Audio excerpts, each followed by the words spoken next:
So hi guys, hi, good morning. So again, this is Sir Echo, teacher ninyo. First and foremost, I would just like to apologize sa akin mga students kasi it's been a while since I made a video for our lesson. So that was because Sir Echo wasn't feeling very well for a couple of weeks ba? Or days lang. So days. And so yun. Don't worry, I'm getting better na. And then I will be here to teach you again. So ako yung teacher niya. So hindi ko kayo papabayaan. Okay? So, first and foremost, good morning.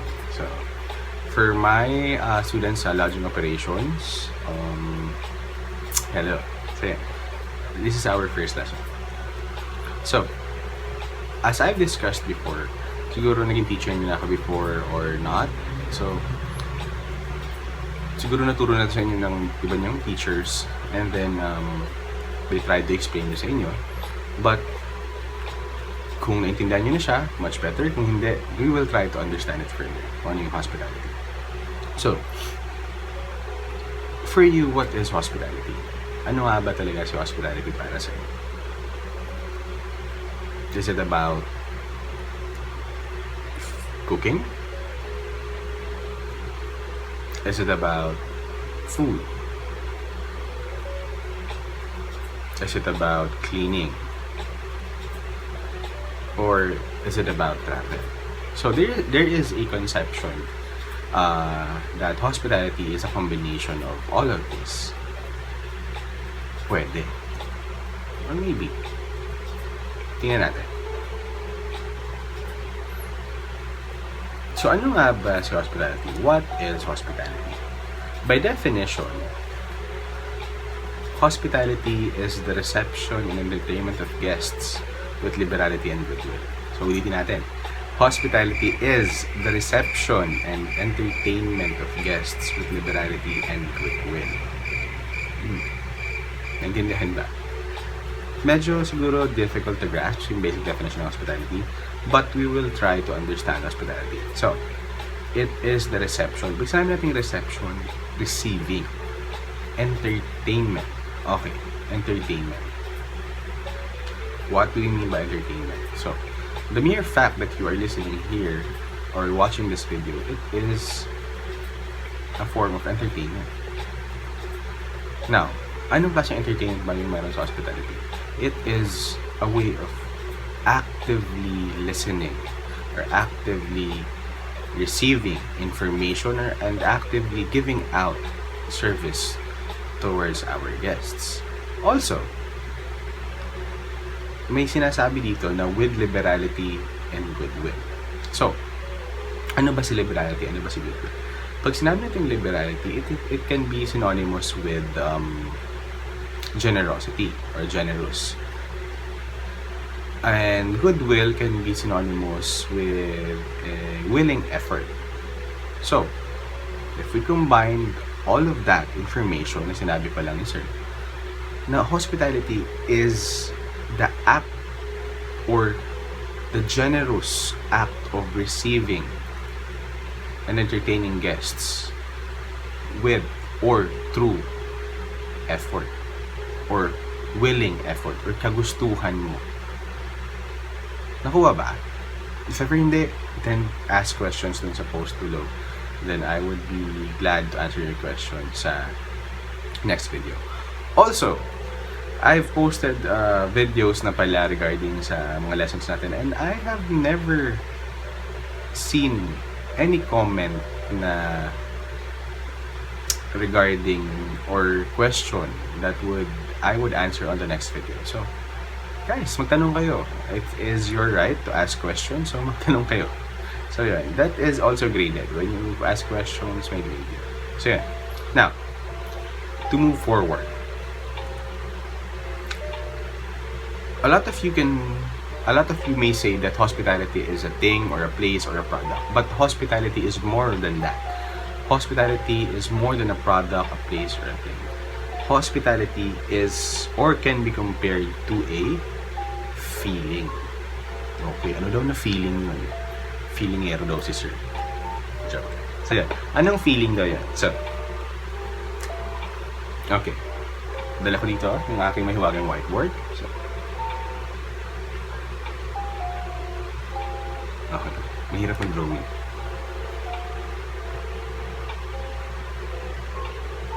Nahihirapan talaga akong drawing. 2,000 years later.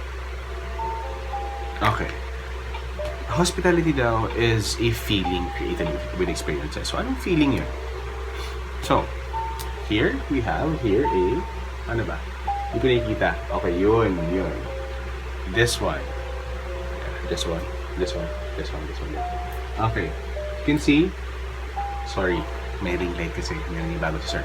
So, yun. It is a heart. Now, the heart is a symbol of what? Of love. So yun. Hospitality daw can be compared to love. Before you can fully understand hospitality, you should experience it. Same with love. So, if ever you have fallen in love, then alam nyo na experience nyo na yun, then you know what is love. But if not, then hospitality muna tayo. So, hospitality daw is a feeling created with experiences. Experiences through what? Through service and excellent service. So I could go on and go so on and so forth. I could go on and discuss with you kung ano yung excellent service, but that is another part of our lesson. So ayaw ko na magtagal dito. So move forward tayo muna dito and then postpone natin yung excellent service. Okay? So yeah.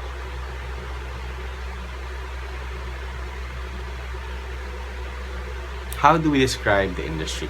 So, pag sinabi nga natin ulit na industry, what is an industry? Okay. So, an industry is a group of organizations working together for a common goal. Kuha ba? Ano naman yung organization? Organization naman is a group of people working together for a common goal. So, ano yung people na yun? Those people are considered as teams. So, nakuha niyo ba yung relevance? So, we have teams into orgs and to industries. So, teams, organizations, and industry. So, I'm sorry. Pag ganito pala, medyo ang tawag dito, naka-mirror. So, I'm trying my best din. Pero, you get the point. So, from teams or people to organizations into an industry. Okay. So, what does the hospitality industry offer? First and foremost, it offers a career without limits. So, if ever nasa hospitality industry kayo, and if ever you chose this course, and you plan on staying in this course, then congratulations. It is a career without limits. It has endless opportunities. Whatever you want to do in your life, hospitality is a part of it. I can say that kasi if you chose, for example, to be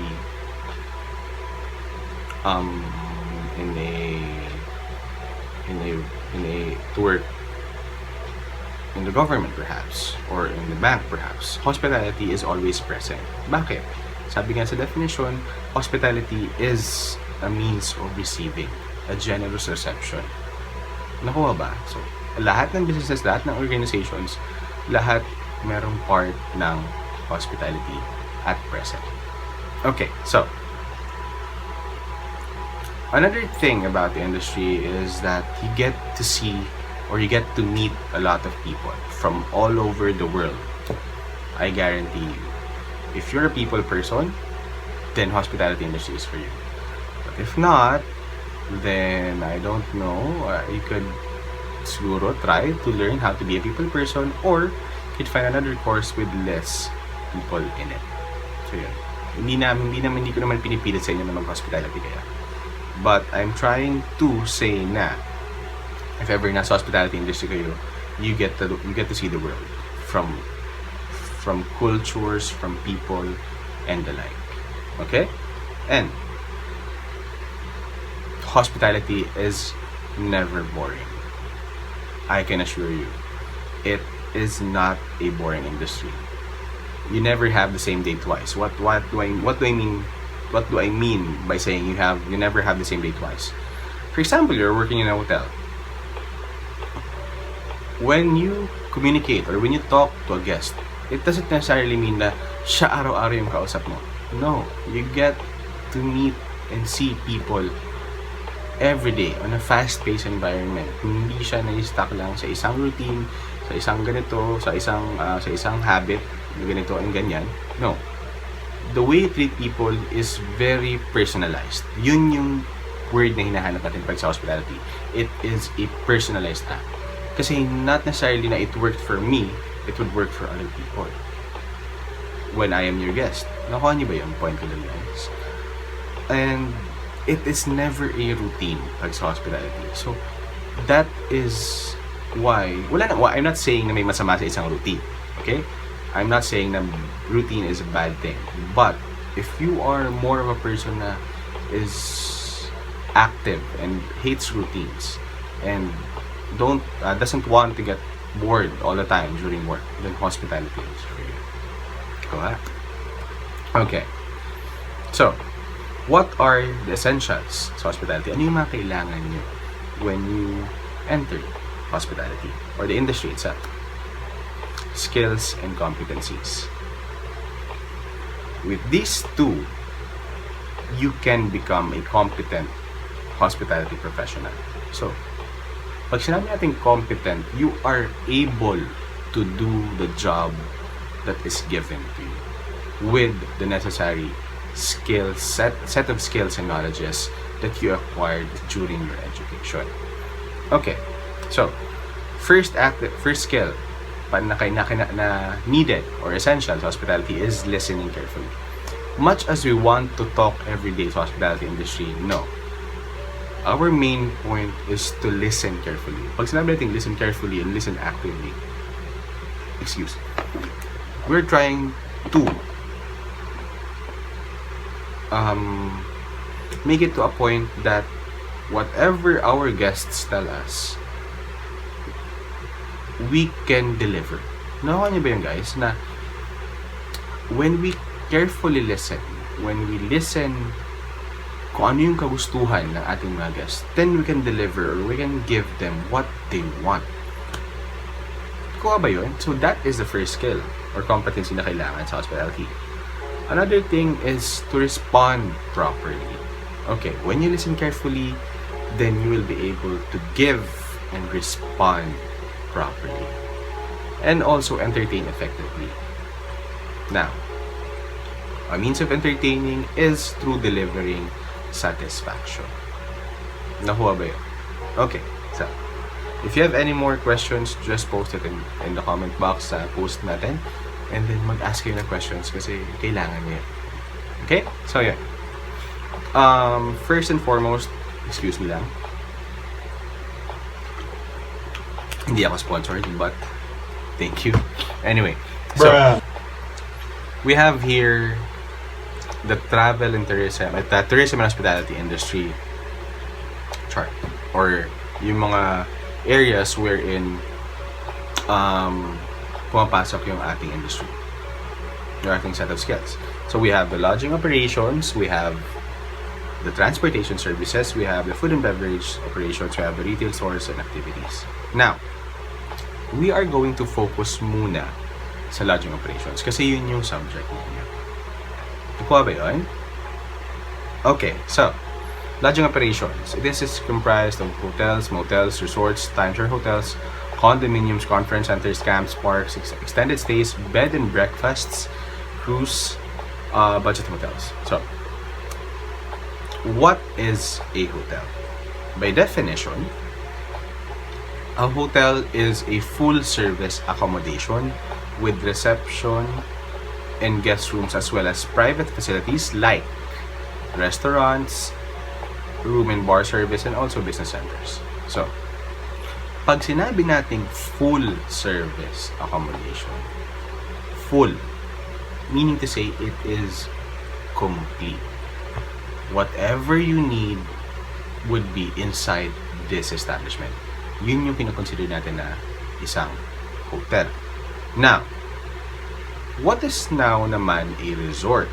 It is also a full-service accommodation in a more naturally relaxed environment.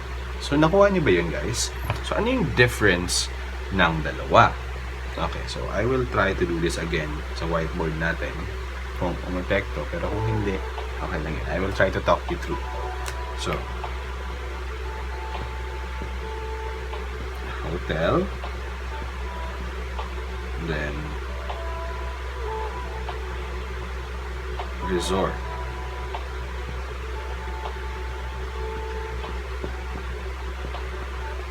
Okay, nakita niyo ba? Okay, hotel and ito si hotel, and then ito si resort. Okay, ano yung pinagkaiba ni dalawa? So, both are full service accommodations. But the difference between the two is its setting or yung environment or its location. Nakuha niyo ba yun? A hotel is more or is oftenly located in the suburbs or in the city centers or in the business centers of a country or a city. A resort naman is commonly or oftenly found in or close to nature, which is more often than not is also a destination. Nakuha niyo ba yun, guys? There are certain similarities, but there is one exact difference between the two. Pag sinabi natin hotel, it is more of into the industry and into the city and the business centers, and then resort is more oftenly in nature, or it is more in a naturally relaxed environment. So yun, kuha. Okay. Ano naman si motel? Si motel. Okay. Some of you guys are laughing. I know. Alam ko, tumatawa kayo dyan. Huwag niyo akong inaano dyan. So, what is a motel? A motel is a motor hotel. Dinense lang siya, pinaiksi lang siya. So, what is a motel? A motel naman is a non-full-service accommodation. By definition or by name talaga, a motel is a motor hotel. Meaning to say, it was made for motorists. And it is commonly found along the roadsides. So, yun. So, if ever you are entering a motel, then you are a traveler. Diba? You are going there kasi the motel was normally built for motorists who are traveling and wants a place to stay, to rest, to do stuff, and etc. So, yeah. So, there's nothing bad about being in a motel. Nakuha? Okay, so yeah. Hotel, resort, and a motel. Those are the three basic lodging accommodations that we have. So yeah. Sana nakuha niyo yung difference ng tatlo. Okay. So how do we classify accommodations? So, first we classify them according to number. Pag sinabi yung size or number, we are referring to rooms. So we have small, medium, large hotels, and large hotels. So you can see here, a small hotel has 100 rooms or less. A medium hotel has 100 to 200 rooms. A medium large hotel has 200 to 500, and a large hotel has more than 500 rooms. Very easy lang siya.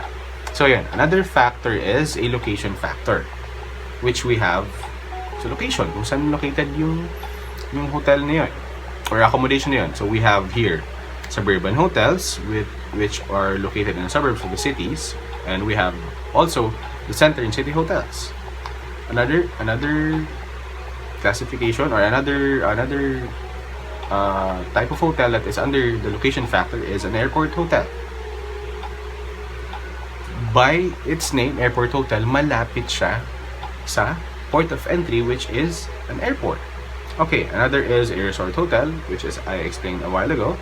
highway hotel, and flotels. Pag sinabi ng flotels, these are referred to luxury ships and boats that offer accommodation. Okay? So yeah, moving forward. So another classification is according to function or primary market. Pag sinabi natin function, ano yung purpose niya? And then pag sinabi naman natin market, a market, when we talk about the market, it is considered as the ano ba? Hulaan niya. Pag sinabi naman nating market, this can be considered as the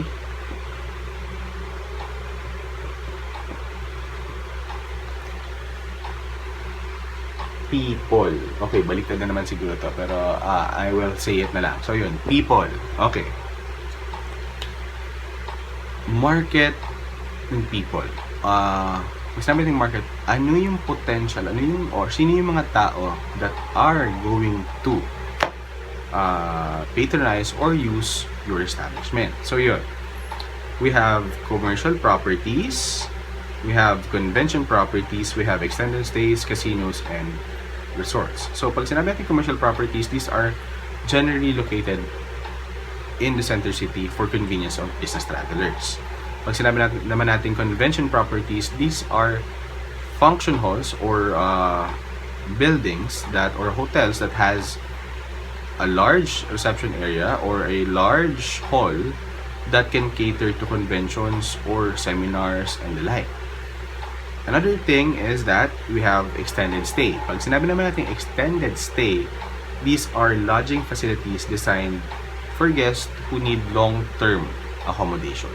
Long-term. So, ano yung sample natin ng long-term accommodations? We have dormitories. So, yun. Sa schools, that is an example of an extended stay. So, long-term siya. Kuha? Ano pa? If you have any other examples, just tell it to me, then I would be glad to clarify that with you sa next video. Okay.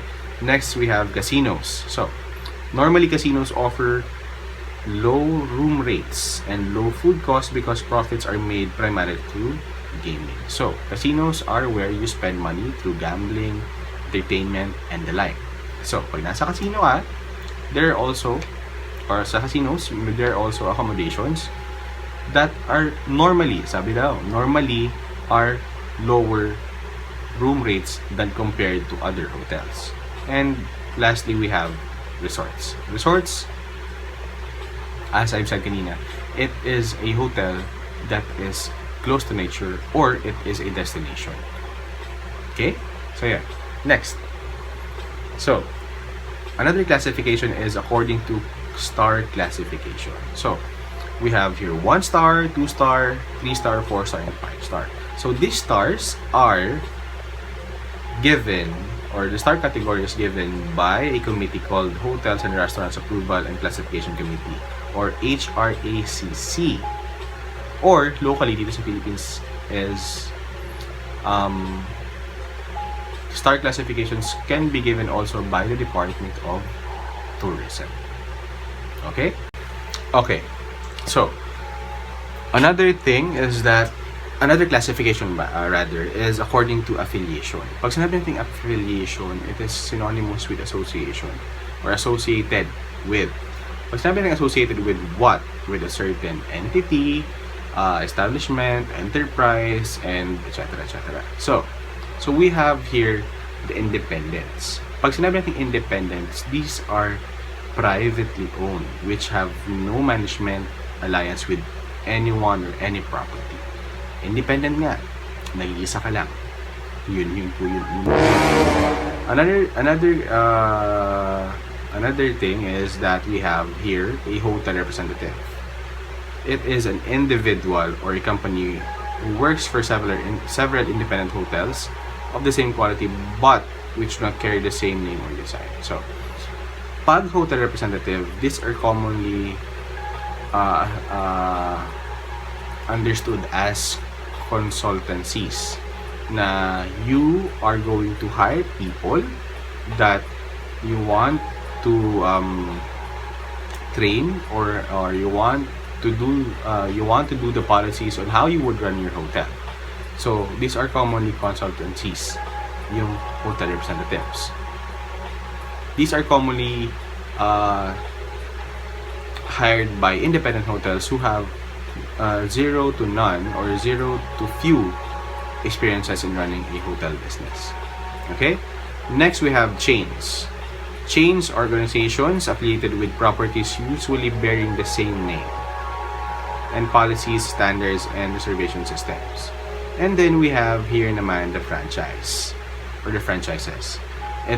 These are commonly or nationally known lodging chains that agrees with organizational plans and management of the hotels. So yeah, when it comes to hotels naman, we have various departments.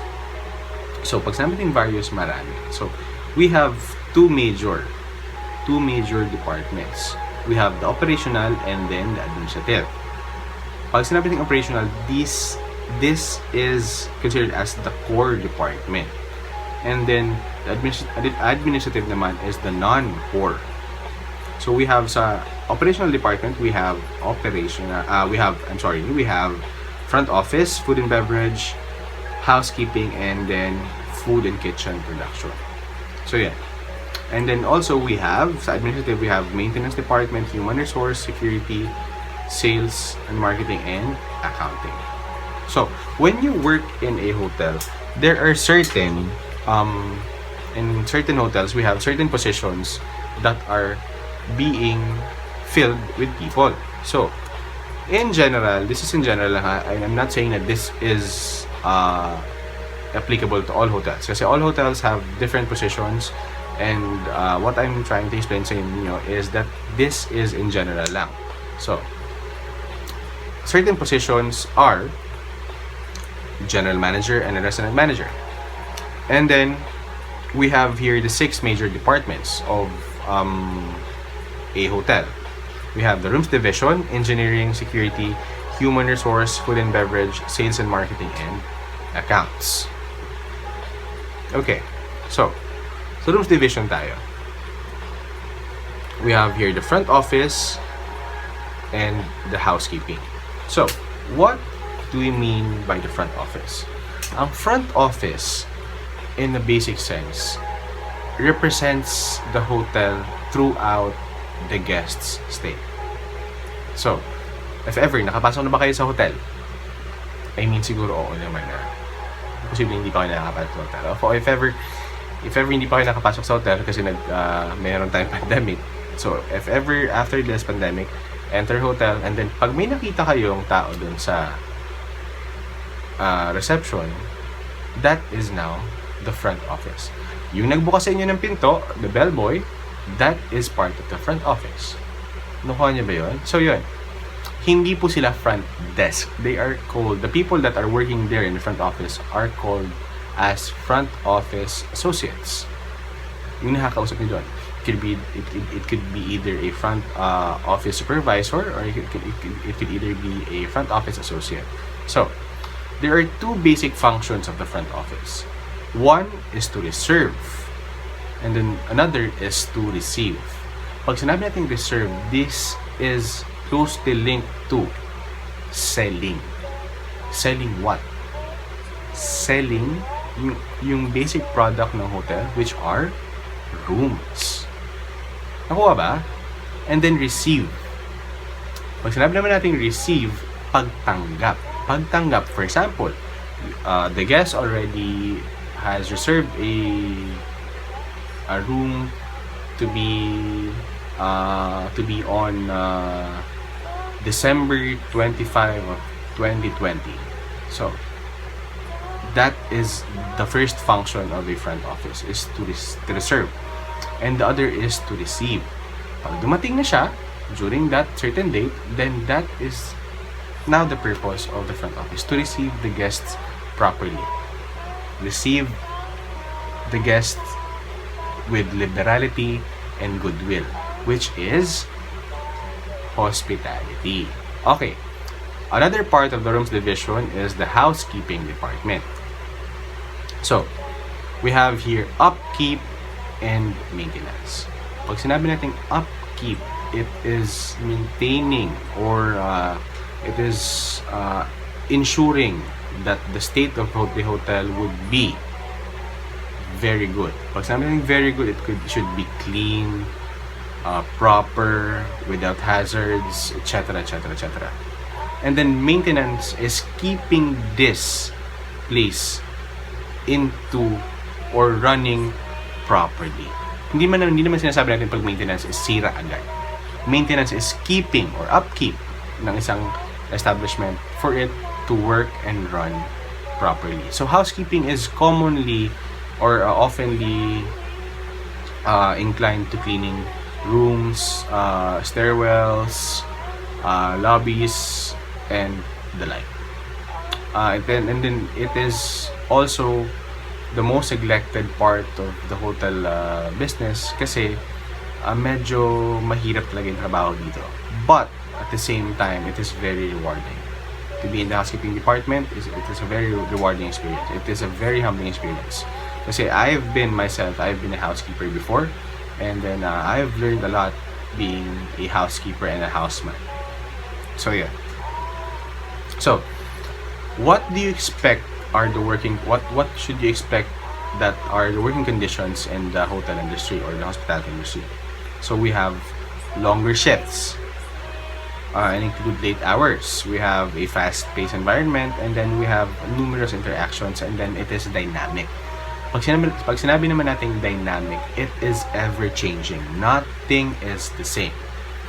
That is what we mean by dynamic. And pag ever-changing siya and nothing is the same, then it would never be boring.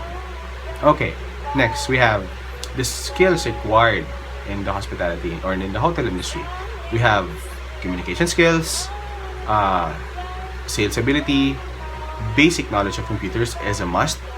Kahit nasa front office ka or front of the house or back of the house, basic knowledge of computers is a must. Negotiation skills. These are for our sales and marketing teams and also for our front office teams as well. We have team management, we have marketing skills, and also personal grooming. Pag sinabi natin personal grooming, being clean or being presentable when you go to work. Personal grooming includes very basic, cutting your hair, cutting your nails properly, and then taking a bath every day. This is personal grooming. And then also, I would discuss other parts of this lesson or the other parts of the our skills, other skills required in the industry during our next lesson. So we have also leadership quality, time management, public relations skills, multitasking is very important as well, and then eye for detail. Pag sinabi eye for detail, this is more inclined to the housekeeping. So your eye for detail, kung mayroong mali pa dyan, kung mayroong mga dapat na nandyan pa, that is what we mean by eye of detail. And then next is stress handling. Dahil nga na nasa very fast-paced environment tayo, it is very closely linked to a very stressful environment, but still rewarding. Okay? So yeah. And yun, that ends our video or our lesson for today. If ever you have further questions para sa akin, just comment it dun sa post natin sa post or sa group natin. And then if you have spare time, just click the like and then the subscribe button para din kay Sir Echo. So yeah. So thank you, and I will see you on the next video. Bye.